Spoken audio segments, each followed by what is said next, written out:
Abaagalana Namugera Martin n'Omumbejja Ndagira Eddamali bakubye ebirayiro byabwe eby'okukuumagana n'okwagala n'okutuusa okufa nga bino babikubidde mu Ekereziya ya Yezu Kabaka mu Kampala.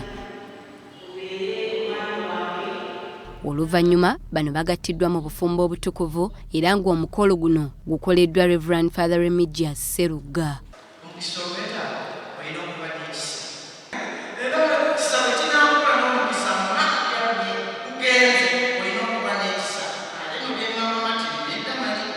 Father Sserugga abasabye okubeera abagumiikiriza kubanga kati bafuuse omuntu omu baleme kutambulira ku bigambo by'abantu.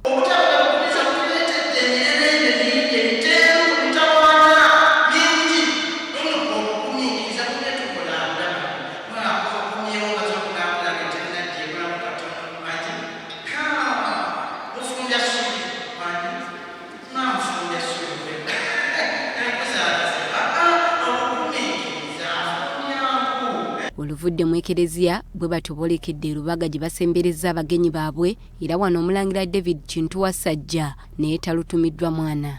Singa wange omulungi. Omulangira Wasajja akubiriza abazadde okukuliza abaana baabwe mu mpisa n'ennono era babayigiriza okumanya Katonda ng'olwo lwe banaakula nga balimu ensa ebangwire. Omuntu akulidde mu ddiini n'obuwangwa abeera muntu mulamu, abeera ajja kuwa munne okutuufu ate ne mukuza abaana mu ngeri ey'obuvunaanyizibwa abaana abantu balamu abeegombesa. Omulangira asabye abagole okubeera abakozi n'obutabongoota. Nsaba abagole baffe bano baleme kumongootera mu bufumbo, babeere bakozi bawengane ekitiibwa ate nga naffe obubaka obw'okumongoota ffenna butukwatako.